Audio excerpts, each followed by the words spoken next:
సొలొమోను Egypt రాజైన ఫరో కుమార్తెను పెళ్లాడి అతనికి అల్లుడయ్యాడు. తన నగరును, యెహోవా మందిరమును, యెరూషలేము చుట్టూ ప్రాకారమును కట్టించటం ముగించిన తరువాత ఫరో కుమార్తెను దావీదు పురమునకు రప్పించాడు. ఆ దినముల వరకు యెహోవా నామమున కట్టింపబడిన మందిరము లేకపోగా జనులు ఉన్నత స్థలములందు మాత్రము బలులను అర్పిస్తూ వచ్చారు. సొలొమోను తన తండ్రి అయిన దావీదు నియమించిన కట్టడలను అనుసరిస్తూ యెహోవా యందు ప్రేమ ఉంచాడు గాని ఉన్నత స్థలములందు అతడు బలులను మాత్రము అర్పిస్తూ ధూపం వేస్తూ ఉన్నాడు. గిబియోను ముఖ్యమైన ఉన్నత స్థలం. బలులర్పించడానికి రాజు అక్కడికి వెళ్లి ఆ బలిపీఠం మీద 1000 దహన బలులను అర్పించాడు.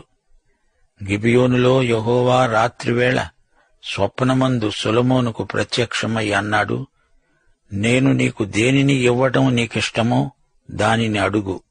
సొలొమోను మనవి చేశాడు, నా తండ్రి అయిన దావీదు నీ దృష్టికి అనుకూలముగా సత్యమును నీతిని అనుసరించి యథార్థమైన మనస్సు గలవాడై ప్రవర్తించాడు గనుక నీవు అతని ఎడల పరిపూర్ణ కటాక్షము అగుపరచి ఈ దినమున ఉన్నట్లుగా అతని సింహాసనము మీద అతని కుమారుణ్ణి కూర్చోబెట్టి అతని యందు మహాకృపను చూపి ఉన్నావు. నా దేవా యెహోవా, నా తండ్రికి బదులుగా నన్ను రాజుగా నియమించావు. అయితే నేను బాలుడను, కార్యములు జరపటానికి నాకు బుద్ధి చాలదు. నేను నీవు కోరుకొనిన జనుల మధ్య ఉన్నాను. వారు విస్తరించి ఉన్నారు. వారిని లెక్కపెట్టడము, వారి విశాల దేశమును తనిఖీ చేయడము అసాధ్యం. ఇంత గొప్పదైన నీ జనమునకు న్యాయం తీర్చగలవాడెవడు? మంచి చెడ్డలు వివేచించి నీ జనులకు న్యాయం తీర్చేటట్లు నాకు వివేకము గల హృదయము దయచేయి. సొలొమోను చేసిన ఈ మనవి ప్రభువుకు అనుకూలమైనది. దేవుడన్నాడు, దీర్ఘాయువునైనా ఐశ్వర్యమునైనా నీ శత్రువుల ప్రాణమునైనా అడుగక న్యాయమును వివేచించడానికి వివేకము అనుగ్రహించమని నీవడిగావు. నీ మనవి అంగీకరిస్తున్నాను. బుద్ధి వివేకము గల మనస్సు నీకిస్తున్నాను. పూర్వీకులలో నీ వంటివాడు ఒక్కడూ లేడు, ఇక మీదట నీ వంటివాడు ఒక్కడూ ఉండడు. నీవు ఐశ్వర్యమును ఘనతను ఇవ్వమని అడుగకపోయినా నేను వాటిని నీకిస్తున్నాను. నీ దినములన్నిటా రాజులలో నీ వంటివాడు ఒక్కడూ ఉండడు. నీ తండ్రి అయిన దావీదు నా మార్గములలో నడిచాడు. నా కట్టడలను, నేను నియమించిన ధర్మమంతటినీ గైకొన్నాడు. నీవు నడిచి వాటిని గైకొన్న ఎడల నిన్ను దీర్ఘాయుష్మంతునిగా చేస్తాను. అంతలో సొలొమోను నిద్ర నుండి మేల్కొన్నాడు. తరువాత అతడు యెరూషలేమునకు వచ్చి యెహోవా నిబంధన మందసము ఎదుట నిలువబడి దహన బలులను, సమాధాన బలులను అర్పించి తన సేవకులందరికీ విందు చేయించాడు. తరువాత 2 స్త్రీలు రాజు వద్దకు వచ్చి సొలొమోను ముందర నిలిచారు. వారిలో ఒకతే మనవి చేసింది, చిత్తగించాలి, నేను ఈ స్త్రీ ఒకే ఇంట్లో నివసిస్తున్నాము. నేనొక పిల్లను కన్నాను. నేను కన్న 3వ రోజున ఈమె కూడా పిల్లను కన్నది. మేమిద్దరము తప్ప ఇంట్లో మరెవరూ లేరు. రాత్రియందు ఈమె పడకలో తన పిల్ల మీద పడగా ఆ పిల్ల కాస్త చచ్చింది. మధ్యరాత్రి ఈమె లేచి నేను నిద్రిస్తూ ఉండగా వచ్చి నా ప్రక్కలో నుండి నా బిడ్డను తీసుకుని తన కౌగిట్లో పెట్టుకుని చచ్చిన తన పిల్లను నా కౌగిట్లో ఉంచింది. ఉదయమే నేను లేచి నా పిల్లకు పాలియ్యాలని చూస్తే అది చచ్చి ఉన్నది. ఉదయము నేను పిల్లను నిదానించి చూచాను. ఆ బిడ్డ నా కడుపున పుట్టినవాడు కాడని తెలుసుకున్నాను. 2వ స్త్రీ అన్నది, అది కాదు, బ్రతికి ఉన్నదే నా బిడ్డ, చచ్చిందే దాని బిడ్డ. దానికి ఆమె అన్నది, కాదు, చచ్చినదే నీ బిడ్డ, బతికి ఉన్నది నా బిడ్డ. ఈ ప్రకారంగా వారు రాజు సముఖంలో మనవి చేస్తున్నారు. బ్రతికిన బిడ్డ ఎవరిది? చచ్చిన బిడ్డ ఎవరిది? బ్రతికినది నాదంటే నాది అంటున్నారు. చచ్చింది నాది కాదంటే నాది కాదు అంటున్నారు. రాజు ఒక కత్తి తెమ్మని ఆజ్ఞాపించాడు. ఆ కత్తితో బతికున్న బిడ్డను 2 భాగాలుగా నరకండి, చెరిసగం ఆ ఇద్దరికీ పంచి ఇవ్వండి అన్నాడు రాజు.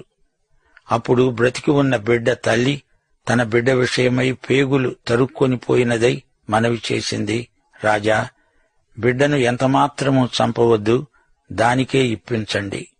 రెండో స్త్రీ అన్నది, అది నాదైనా దానిదైనా కాకుండా చెరిసగం చెయ్యండి. రాజు అన్నాడు, బ్రతికి ఉన్న బిడ్డను ఎంతమాత్రమూ చంపవద్దు, మొదటి దానికే ఇచ్చేయండి.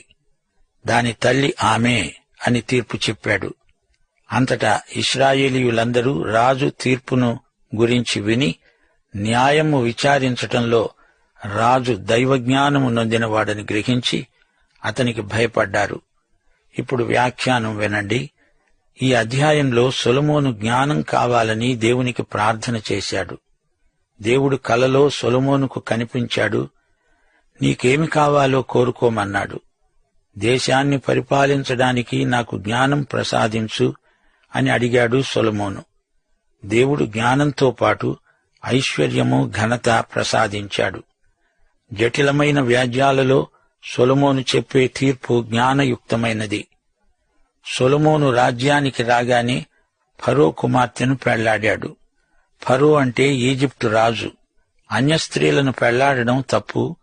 సొలొమోను చిన్నప్పటి నుండి అంతఃపురంలో పెరిగాడు. దావీదులాగా ప్రజా సంబంధాలలో సొలొమోనుకు నైపుణ్యం లేదు. దావీదుకున్నంత ఆత్మబలం కూడా లేదు. దావీదు దేవుని హృదయానుసారి. ఈజిప్టు రాజు కుమార్తెను పెండ్లాడిన తరువాత జ్ఞానమివ్వమని దేవుణ్ణి అడిగాడు. ముందే అడిగి ఉంటే ఎంతో బాగుండేది. దావీదు తదనంతరం ప్రజలు ప్రశాంతంగా బ్రతికారు. ఉన్నత ప్రదేశాలలో బలులర్పిస్తున్నారు. ఇది కేవలం అన్యదేవతారాధన. దావీదు ఈ విధంగా ఎన్నడూ చేయలేదు. సొలొమోను దేవుణ్ణి ప్రేమించాడు నిజమే, కాని దావీదులాగా ధర్మశాస్త్రాన్ని అనుసరించలేదు. దావీదు ఆధ్యాత్మిక విలువలను పరిరక్షించాడు. సొలొమోను వాటిని పోగొట్టుకున్నాడు. రాత్రి సొలొమోనుకు కల వచ్చింది. పూర్వం దేవుడు కలల్లో కనపడేవాడు. ఆ రోజుల్లో మనకు ఇప్పుడున్నట్లు వారికి దేవుని వాక్యం లేదు. దేవుడు తన వాక్యం ద్వారా నీతో నాతో మాట్లాడుతున్నాడు. వారికి స్వప్నాలలో దేవుడు కనిపించేవాడు. సొలొమోనుకు దేవుడు కనపడి నీకేమి కావాలో కోరుకోమన్నాడు. సొలొమోను సరైనదే కోరుకున్నాడు. అలా కోరుకోగల జ్ఞానం సహజంగా సొలొమోనుకు ఉన్నది. సొలొమోను ఏదైనా అడగవచ్చు, కాని నాకు జ్ఞానమే కావాలని సొలొమోను అడిగాడు. సొలొమోను దావీదు చెప్పులలో కాళ్లు పెట్టటమే కాదు, అతని సింహాసనం మీద కూర్చోబోతున్నాడు. నేను బాలుణ్ణి అంటున్నాడు. ఇంత గొప్ప జాతిని నేను ఏలగలనా? నిజమే, దేవుని పని మానవ మాత్రులు చేయగలరా? దేవుడు చేయించాలి. యెహోవా పని చేయించని ఎడల పనివారి ప్రయాసం వ్యర్థమే. సొలొమోను జ్ఞానం కోసం ప్రార్థించాడు. అతనికి కావలసింది ఎలాంటి జ్ఞానం? రాజకీయ జ్ఞానం కావాలని అడుగుతున్నాడు. తానొక గొప్ప పరిపాలకుడు కావాలని ఆశిస్తున్నాడు. జాతీయ వీరుణ్ణి అయిపోవాలని దేవుని వద్ద తన కోరికను వెలిబుచ్చుతున్నాడు. ఆధ్యాత్మిక వివేచన కోసం సొలొమోను అడగటం లేదు. సొలొమోను రచనలు సామెతలు, ప్రసంగి, ఈ 2 గ్రంథాలలో సొలొమోను జ్ఞానం అంతా ఇహలోకానికి పరిమితమై ఉన్నది. పరలోక జ్ఞానం అతని రచనల్లో ఎక్కువగా కనిపించదు. యువతీ యువకులు సామెతల గ్రంథం చదవటం మంచిది. నైతిక శీలం మెరుగుపడుతుంది. పరమగీతంలో కొంతవరకు ఆధ్యాత్మిక భావాలు వెలిబుచ్చాడు. సొలొమోనుకు భార్యలైన అన్య స్త్రీలు అతణ్ణి ఆధ్యాత్మికంగా పెడదోవ పట్టించారు. మళ్లీ చెప్తున్నాను, సొలొమోను ఆధ్యాత్మిక జ్ఞానం కోసం అడగలేదు, పొందలేదు. అతనికి రాజకీయ జ్ఞానం ఎంతో ఉంది. సొలొమోను తీర్పులు లౌకిక జ్ఞానంతో కూడినవి. సొలొమోను తన అశక్తతను వెలిబుచ్చుతున్నాడు. దేవుని మీద ఆధారపడుతున్నాడు. సొలొమోనుకు ఉన్న రాజకీయ జ్ఞానం కూడా దేవుడిచ్చిందే. సామెతలు, ప్రసంగి గ్రంథాలలో మానవ జ్ఞానం చాలదని సొలొమోనే స్వయంగా చెప్పాడు. సొలొమోను బలులర్పించి సేవకులందరికీ విందు చేయించాడు. దేవుడు సొలొమోనుకు జ్ఞానంతో పాటు ఐశ్వర్యం, ఘనత ఇచ్చాడు. సొలొమోను దహనబలులర్పించాడు. దహనబలి యేసుక్రీస్తు ఎలాంటివాడో చూపుతుంది. సమాధాన బలి యేసు యొక్క శిలువ రక్తము వలన దేవునితో మనకు ఉన్న సమాధానాన్ని చూపుతుంది. యేసు మన రక్షకుడు, విమోచకుడు, మనలను దేవునితో సమాధానపరిచే మధ్యవర్తి. యేసు రక్తమే మన పాపాన్ని, అపరాధాన్ని తొలగించగలదు. ఈ అధ్యాయం ముగింపులో సొలొమోను జ్ఞానానికి నిదర్శనంగా అతడిచ్చిన తీర్పు పేర్కొనబడింది. 2 స్త్రీలున్నారు, వారిద్దరూ వేశ్యలు. ఇద్దరి మధ్య ఒక బిడ్డ. ఆ బిడ్డ నాదంటే నాదని దెబ్బలాడుకుంటున్నారు. నిజమైన తల్లి ఎవరో ఎలా తెలుస్తుంది? ఈ వివాదాన్ని పరిష్కరించడానికి సొలొమోను బిడ్డను 2గా కోస్తానన్నాడు. అసలైన తల్లికి పేగులు తరుక్కుపోయాయి. తల్లి కానిదానికి బిడ్డ మీద ప్రేమ లేదు. బిడ్డను 2గా కొయ్యండి, పర్వాలేదు అంటోంది. ఇప్పుడు నిజమైన తల్లి ఎవరో ఇట్టే తెలిసిపోయింది. సొలొమోను ఇలాంటి తీర్పులు ఎన్నో చెప్పాడు. సరే, ఇప్పుడు 4వ అధ్యాయానికి రండి. 4వ అధ్యాయం 1వ వచనం. రాజైన సొలొమోను ఇశ్రాయేలు ప్రజలందరి మీద రాజయ్యాడు. అతని వద్ద ఉన్న అధిపతులు ఎవరెవరనగా, అజర్యా యాజకుడు, ఇతడు సాదోకు కుమారుడు. ప్రధానమంత్రులు ఎలీహోరెపు, అహీయా, యెహోషాపాతు లేఖికుడు, బెనాయా సైన్యాధిపతి, సాదోకు, అబ్యాతారు యాజకులు, నాతాను కుమారుడైన అజర్యా అధికారుల మీద పర్యవేక్షకుడు, జాబూదు రాజు సముఖములోని మిత్రుడు, మంత్రి, అహీషారు గృహ నిర్వాహకుడు, అదోనీరాము వెట్టిపని విషయంలో అధికారి. ఈ విధంగా అనేక మంది పేర్లు చెప్పబడినాయి. నాతాను కుమారుడు అంటే ప్రవక్త అయిన నాతానుకు పుట్టినవాడు. కొన్ని పేర్లు ఒకే రీతిగా ఉంటాయి గనుక తండ్రి పేరు చెప్పబడింది. ఇశ్రాయేలీయులందరి మీద సొలొమోను 12 అధికారులను నియమించాడు. వీరు రాజుకు, అతని ఇంటివారికి ఆహారం సంగ్రహం చేస్తారు. సంవత్సరమందు ఒక్కొక్క నెలకు వారిలో ఒక్కొక్కడు ఆహారమును సంగ్రహం చేస్తాడు. 20వ వచనం వరకు పేర్లు మాత్రమే ఉన్నాయి. కావాలంటే మీరు చదువుకోవచ్చు. ఇందులో అర్గోబు దేశం ఉన్నది. అది ప్రాకారములు, ఇత్తడి అడ్డుగడియలు గల 60 గొప్ప పట్టణాలు గల దేశం. ఈ పేర్లలో అహిమయస్సు అనే వ్యక్తి ఉన్నాడు. ఇతడు సొలొమోను కుమార్తె అయిన బాషమతును వివాహం చేసుకున్నాడు. ఇప్పుడు 20-21 వచనాలు. యూదావారు, ఇశ్రాయేలు వారు సముద్రపు దరినున్న ఇసుక రేణువులంత విస్తార సమూహమై తింటూ, త్రాగుతూ, సంభ్రమపడుతూ ఉన్నారు. యూఫ్రటీసు నది మొదలుకొని ఈజిప్టు సరిహద్దు వరకు ఈ మధ్య ఉన్న రాజ్యములన్నిటి మీద, ఫిలిష్తీయుల దేశమంతటి మీద సొలొమోను ప్రభుత్వం చేశాడు.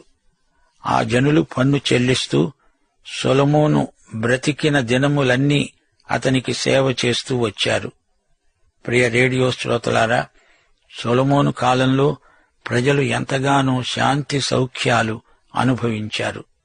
ఈ రోజుల్లో ప్రపంచ దేశాలన్నిటిలో శాంతి సౌఖ్యాలు కరువైపోయాయి. యెషయా 57వ అధ్యాయం 21వ వచనం. దుష్టులకు నెమ్మది ఉండదని నా దేవుడు సెలవిస్తున్నాడు. భక్తిహీనులు కదులుతున్న సముద్రం వంటివారు, అది నిమ్మళింపనేరదు. అయితే యేసుక్రీస్తు సమాధానకర్త అయిన అధిపతి. ఆయన వచ్చినప్పుడు లోకమందంతటా శాంతి నెలకొని ఉంటుంది. సొలొమోను కాలంలో అందరూ ద్రాక్ష తోటలు, అంజూరపు తోటలు పెంచుకున్నారు. ప్రజలు హాయిగా బతికారు. దాను మొదలుకొని బెయర్షబా వరకు, ఉత్తరము నుండి దక్షిణం వరకు సొలొమోను రాజ్యమంతటా అంతా ప్రశాంతంగా ఉంది. 26వ వచనం. సొలొమోను రథములకు 40,000 గుర్రపు శాలలు, రౌతులకు 12,000 గుర్రాలు ఉన్నాయి. గుర్రం యుద్ధానికి సంకేతం. గుర్రాల సంఖ్యను ఎక్కువ చెయ్యకూడదని దేవుని ఆజ్ఞ. ద్వితీయోపదేశకాండం 17వ అధ్యాయం 16వ వచనం. రాజు గుర్రాలను విస్తారముగా సంపాదించుకొనవలదు. తాను గుర్రాలను హెచ్చుగా సంపాదించడానికి జనులను ఈజిప్టుకు తిరిగి వెళ్లనీయకూడదు.